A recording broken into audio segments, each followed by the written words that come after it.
Well, hey, good morning, Mission Church. As John said, my name is Jackie. It is an absolute joy to be here today. We are in this incredible series called Highlight Reel, where each week we have been talking about a key transformational moment in the life of Jesus. This is week 8 already, which is unbelievable. Summer, slow down, right? I'm feeling it too. Summer, slow down.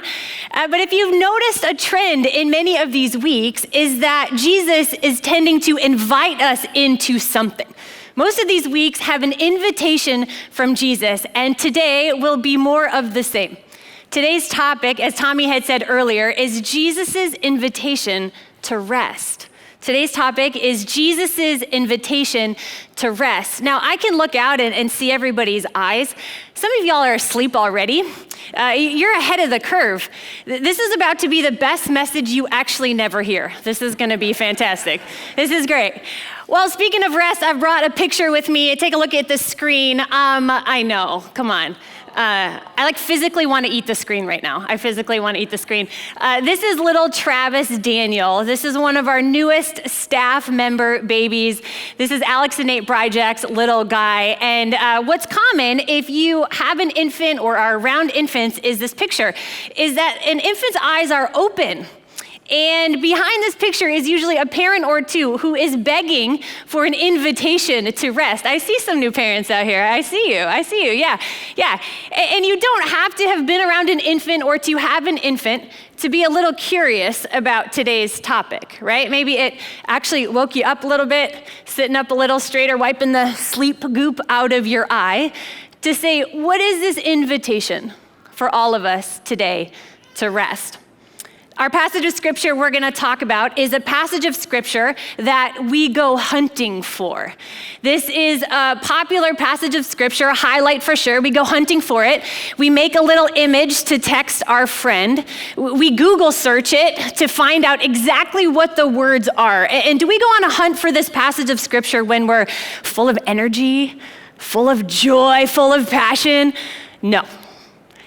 Our passage of scripture today is one that we go hunting for when we are weary, when we are burdened, when the heaviness of life wants to keep us hidden. We say, hey, who is that Jesus guy? And what is this invitation to rest that he offers for us? So before we get to this passage of scripture, let's just assess where we are as a culture. I brought some data for us today. So there's a brand new article that is out on the Insider Business Report, published in May of 2021. So this is very recent. And they surveyed 1,000 Americans on these 3 things: on exhaustion, cynicism, and work performance. I'm going to throw the statistic on the screen here. This is what they found out, is that 68% of women and 55% of men rank themselves in one of these 3 categories: somewhat burned out, very burned out, or extremely burned out. Let's just take that in this room right now. If that statistic is accurate, which I think if we went around the room, we would say it would be, that 1 out of every male in this room and close to 3/4 of every woman in this room would say, hey, I rank on this list of burnout. I would raise my hand right now. I find myself in this category. And just a word about this extremely burned out camp.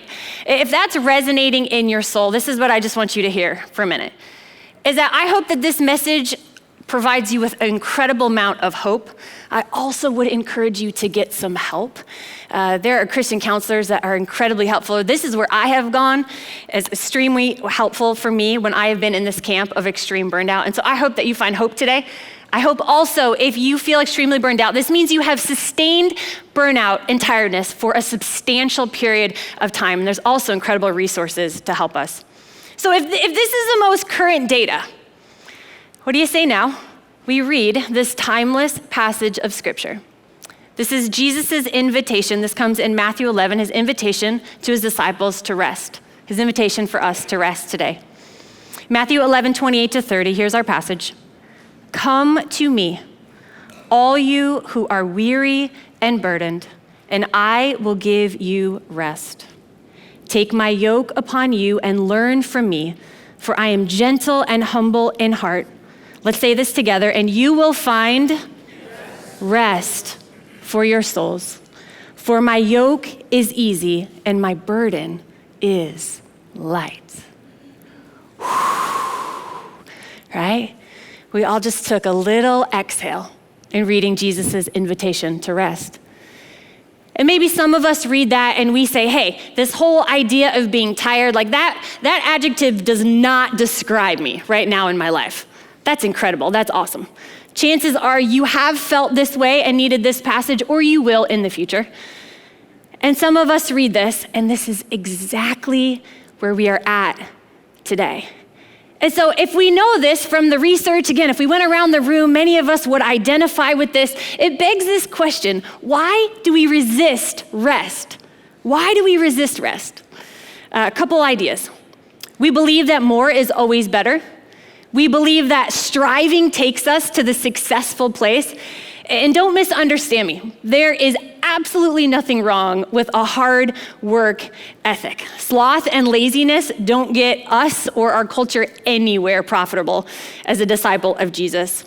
Today's topic is not on a hard work ethic, it is on a rhythm of rest. And so we tend to resist rest. A couple other ideas. Rest can feel like an excuse. It can feel weak. It can feel like we're getting behind, we're missing out, not keeping up, not achieving enough. How about this one? Rest can feel uncomfortable in the silence. Rest can actually make us feel a bit restless. And yet this is what we need the most. We live in a hurried and a worried and a chasing and performing way. And it leaves me weary. And it leaves me burdened, and I wonder if it does anybody else today. And if you're like me, we tend to resist rest like a 2-year-old before nap time, right? Clinging on. And yet, what we resist most, we often need to surrender to. I'm gonna say that again. What we resist most, we often need to surrender to. Jesus has a clear word for us today about this rest, and it's in the restlessness we find it. I love this quote. We don't need rest until we feel restless. Take that in a minute.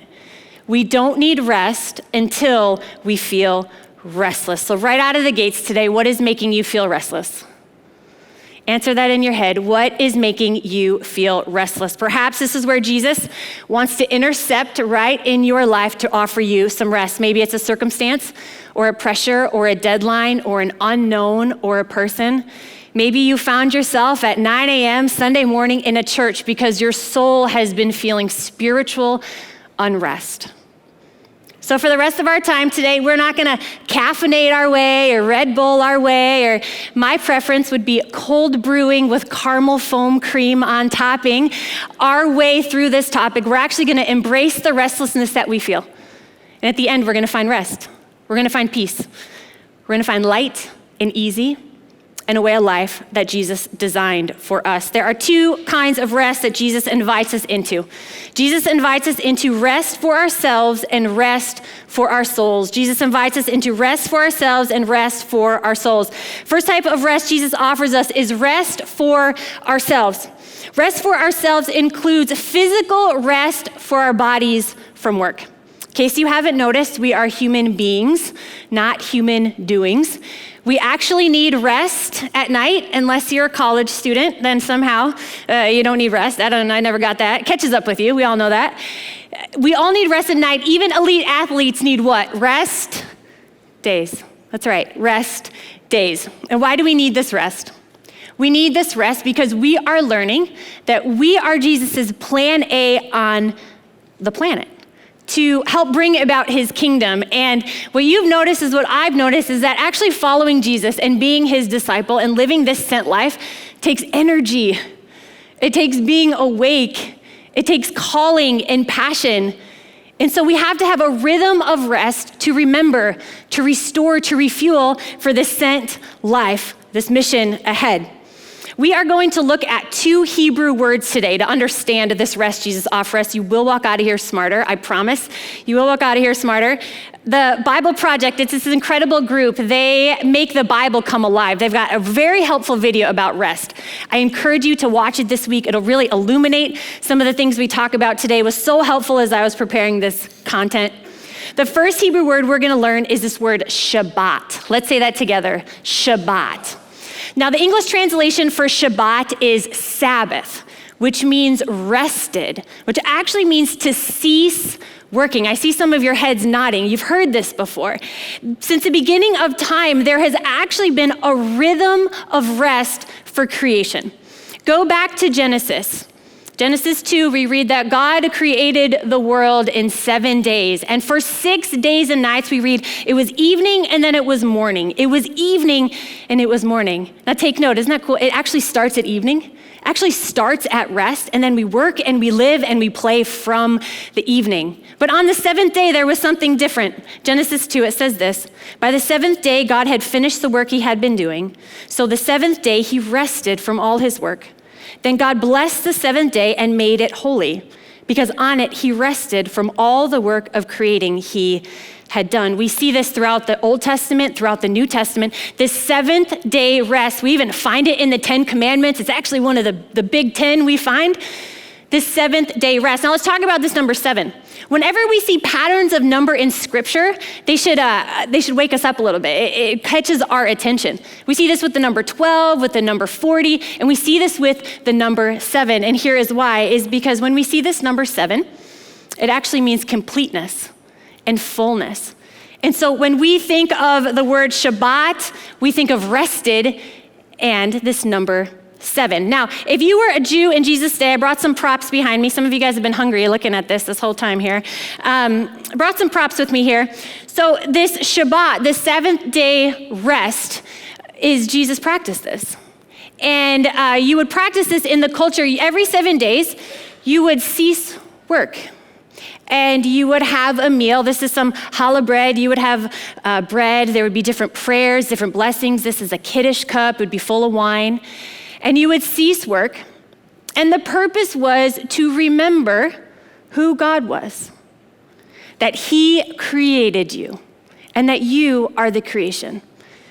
And you would remember, and you would have this meal, and you would refuel for the week ahead. Now, you may be saying, okay, this 7th day rest, what does this mean for us, 2021? You know, like, Jackie, you don't know my work schedule, you don't know my hobbies, the kids, the grandkids, everybody I'm responsible for. Absolutely. I do not know that about your life. But this is what I know, is that we can be tired and weary and burdened, and we can resist what we actually need to surrender most to. And what if instead of pressing through that restlessness, we actually gave ourselves some time to rest? And so what would this look like from now until next Sunday if we actually took a day? We actually took 1/7 of your week and my week to rest. And you may be saying, well, how do I even do this? What does this even look like? Well, I would go back to you and say, where do you feel restless? How did you answer that question? Where do you feel restless? And at the heart of following Jesus, it is not about more rules. At the heart of following Jesus is more reign of him in your life, and more reign of him in your life equals more rest. This is great news for us today. I'm gonna say that again. At the heart of following Jesus, it is not about more rules. It's about more of Jesus' reign in your life, and more of Jesus' reign in your life and in my life equals more rest. More time for us to experience his grace for us. So a couple practical ways that we can do this week. There's an incredible book. It's called Sacred Rest. It's by Dr. Sandra Dalton Smith. She's a Christian medical doctor, and she weaves in different practices from scripture as well as what our physical bodies need for rest. And so a couple ideas. You can take a screenshot of this if you want. Again, where do you feel restless? These are some ways. Physical rest, mental rest, emotional rest, social rest, sensory rest, creative rest, spiritual rest. All these different ways that we tend to be weary and burdened and forget to remember who God is and his grace for our life. Now, this practice for me tends to be on Fridays. In case you haven't noticed, I have a weekend job. So my Sabbath rest tends to be on Fridays. It looks different every single week. Sometimes it's quiet, sometimes I'm out in nature, sometimes I'm with the kids. It completely looks different. But what I need most when I look at this list, what I need most come Friday is a mental rest. I physically need a break from work. So it's not checking my email. It's very limited social media. It's not responding to texts that I absolutely don't need to respond to. This Friday, I found myself spending my Sabbath rest at the most holy, godly Sabbath place you could imagine on the planet. You know where that was? Chuck E. Cheese. Clearly, there was no sensory rest. That was not about this one. But you know why I went to Chuck E. Cheese? My parents invited my kids and myself, and they said, hey, I'll take the kids. And sometimes they do, and that's awesome. But I knew if I stay home, do you know what I would do? I would keep working. I would overcook this message. So if this is not perfect, you can blame Chuck E. Cheese. But that's part of the grace of the Sabbath. That's part of the grace that we all offer to each other and that God offers to us. So what could that look like this week? For you to take some time to actually understand the rest that Jesus invites you into for yourself. First type of rest Jesus invites us into is for ourselves, which is this Sabbath Shabbat day rest. Second way Jesus invites us into rest is rest for our souls. Let's say that together. Rest for our souls. Back to our passage of Scripture. This whole passage, come to me, all you who are weary and burdened. Do you know what day of the week Jesus said that? The Sabbath. He actually said that on the Sabbath day. And this is why. Is not only did Jesus practice the Sabbath, but he lived a life of solitude, of quiet, of peace, of getting away to rest and restore. And then we read, the author of Matthew, he continues on, and in chapter 12, we read that Jesus not only practiced the Sabbath, but you know what he did? He made a very bold and audacious claim about himself when it came to the Sabbath. He said this as his title. He said, I am Lord of the Sabbath. Lord of the Sabbath. Not only is Jesus saying, I need this rest for my physical body, but I actually can provide the ultimate rest for your souls. He's flipping the Sabbath on its head. Jesus is on the move in this very next passage. We learn that. We've learned that almost every week, that Jesus is on the move. And so this is what he's doing on the Sabbath in this passage. And he lives out his identity as the Lord of the Sabbath in two different ways. So him and his disciples on the Sabbath, they're traveling, they're on the move, and they get hungry. And the disciples, they start picking grain, which was unlawful on the Sabbath. And this is what we have to understand in the context here, is that the Sabbath had become burdensome and weary. It had been full of rules and regulations for the law. And again, Jesus says, I didn't come to abolish the law. I came to fulfill the law. I actually came to be Lord of the Sabbath. And so the Pharisees, they try to catch him. They say, look, your disciples are doing what is unlawful on the Sabbath. And Jesus replies, I desire mercy, not sacrifice. You would not have condemned the innocent, for the Son of Man is Lord of the Sabbath. Jesus lightens the load. He brings ease where there is burden. He's always replacing rules with a relationship. And so he keeps going on. We see this next situation in which he lives out this identity of Lord of the Sabbath. This time the Pharisees, they are still watching him. They're still like, what is he gonna do? Because all their purposes is to make it heavy and weary, and Jesus has come to make it light and easy. And so looking for a reason to bring charges against Jesus, they ask him, is it lawful to heal on the Sabbath? Again, trying to shake them up, but Jesus shakes them up. Again, he replaces this rule with a relationship, and he says this, if any of you has a sheep and it falls into a pit on the Sabbath, will you not take hold of it and lift it out? How much more valuable is a person than a sheep? Therefore, it is lawful to do good on the Sabbath. Then he says to the man, stretch out your hand. So he stretched it out, and it was completely restored, just as sound as the other. And the burdened people rejoiced, and the religious rule makers retaliated. They said, who is this guy that says he is the Lord of the Sabbath? And the Pharisees continued to go on to find a way to kill them. But Jesus says this, Jesus says, I am Lord of the Sabbath, and I can provide ultimate rest for your souls.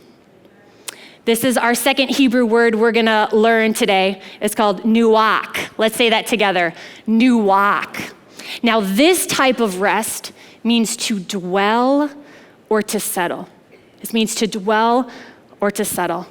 And this is what we know about God, is that every time he settles his people, he sets his presence on them.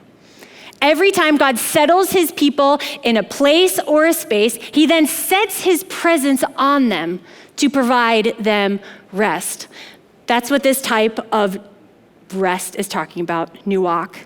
Now, when you think of Nuach, I want you to think of your soul being at rest in the presence of God. So I want you to picture like a beach chair. You're gonna open up a beach chair and just like settle it in the sand. I've been watching you guys on Facebook. Some of you guys have been there. Some of you guys are there right now. I hope you're watching online from the beach. That would be my preferred place to be right now. In fact, I brought a picture of one of my favorite places to dwell. This is a picture of a sunset. We were here a few weeks ago. This is in a little beach town called Union Pier in Michigan. And it is my favorite place to dwell. And I open up my beach chair and I stick it in the sand. And my toes feel the coldness. I watch the rhythm of the waves. On a clear day, I can see the Chicago skyline right from my chair. I feel the breeze on my face, and I feel my soul at rest. Has your soul ever felt at rest? Can you experience what this feels like? For God to not only settle you, but to set his presence on you. God does this throughout Scripture, and then we see in the promise of Jesus and the sacrifice of his death that he leaves the Spirit to then dwell on us, to give us everything we need. Psalmist says this, "My soul finds rest in God alone." Jesus is the Lord of the Sabbath, and he puts his presence on us to settle us. I love how commentators remind us how these two types of rest go hand in hand. They say this, you have to Shabbat in order to Nuach. Isn't that cool? Isn't that so cool? You have to Shabbat in order to Nuach. You have to stop working to truly rest in the presence of God. So, real practical tip, how does our soul find rest today? Well, if we go back to our passage, it involves taking something on and throwing some things off. Let me explain. So let's go back to our passage here. Come to me, all you who are weary and burdened, and I will give you rest. Take my yoke upon you and learn from me, for I am gentle and humble in heart, and you will find rest for your souls. Here's the word again. For my yoke is easy and my burden is light. To find rest for our souls, we are invited to take on Jesus' yoke and to throw off your burdens. And really, this invitation to rest is an invitation to be his disciples. Let me explain this word yoke. Maybe we're a little hungry in here and you're like, hey, are we having eggs and brunching with Jesus? Different yoke. This is a picture of the yoke Jesus was talking about. So as you can see from this picture, it was this wooden thing that held two oxen together. Now, if you think of these two oxen and how this would describe a relationship, this can be a pretty compromising situation, right? This is a pretty intimate situation of who you choose to be yoked to, but the purpose of this wooden frame was meant for carrying heavy loads. That was the purpose. You and I were meant to be yoked to Jesus to help carry our heavy loads.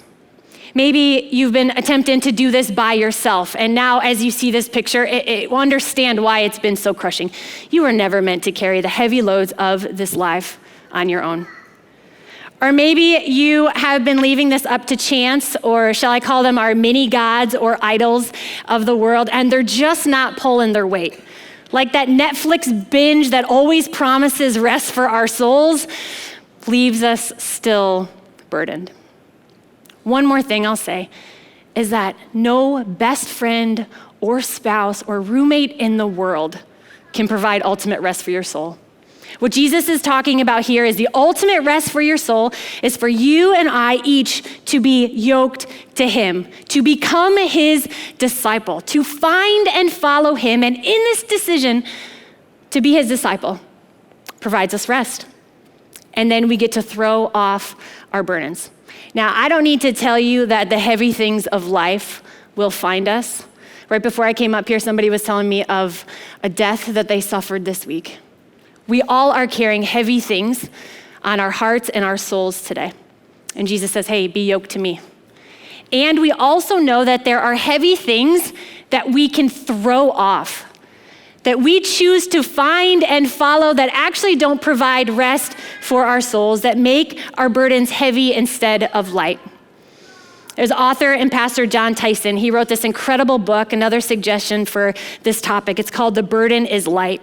And when we talk about the yoke of Jesus and what to take on and throw off, he talks about all these things that when we're a disciple of Jesus and follow him is an easy yoke, and we can throw off the rest. This is what he says: take on calling, throw off comparison. Take on compassion, throw off competition. Take on surrender, throw off control. Take on blessing, throw off cursing. Take on passion, throw off complacency. Take on mercy, throw off judgment. Take on presence, throw off distraction. Take on humility and throw off pride. Jesus says, come to me, for I am angry and mean and violent. No. Jesus says, come to me, for I am gentle and humble in heart. And you and I both know when we experience somebody who is gentle and humble, it is the greatest barrier blaster to greater intimacy. Gentleness and humility only make us draw closer to somebody. But we have to accept this invitation to come. Jesus offers us these two types of rest: rest for ourselves, this Shabbat rest, and rest for our souls, this Nuach. One final question to leave you with here. What is the rest of your story? Little Paul Harvey, huh? I'll throw that in there a little bit. You see what I did there? So you have the rest of your story to go. What will be the rhythm of rest for your story? There's a meal that Jesus followers continue to practice. And it's the practice of receiving communion. And it is a meal, bread and wine, or a wafer and juice. And it is this meal for those of us who are his disciples, who have chosen to take on his yoke as a way for us to release our burdens, to throw off what's heavy, to throw off what's hard, to throw off what's weary. And so I invite you, you will see a communion packet right underneath your chair. Pick it up, hold on to it. We're not gonna take it right now. I'm gonna invite you to receive communion when the band comes up to close us in song. But for right now, just hold on to it tight. I wanna tell you a story first. So if you have been following space travel, there's been some excitement in the last week or two, hasn't there? Richard Branson, in his Virgin Galactic flight, I want to make sure I got that right. His Virgin Galactic flight, they got to the edge of space. It was an hour-long trip for 50 miles above Earth. And here they were, him and his crew, and they got to turn around and look around, and you know what they saw? They saw this little blue dot, which was Earth. Us. All of our stories, past, present, and future. And do you know what they experienced 50 miles up from Earth? Weightlessness. For $250,000 a seat, they experienced weightlessness. Well, what if I told you it didn't cost that much? That by grace, we have been saved. That Jesus lived a perfect life, went to the cross for you and me. And on the seventh day, on the Sabbath, he rested in the tomb. And then on the eighth day, he got back to work. And he rose from the dead to take your burdens and to take mine. The band is going to close with one of our favorite songs. It's called Run to the Father. Some of us have been carrying burdens for far too long. And so as the band plays, I invite you can take the bread, take the juice, receive communion, and I want you to reflect on the rest that Jesus offers for ourselves and for our souls.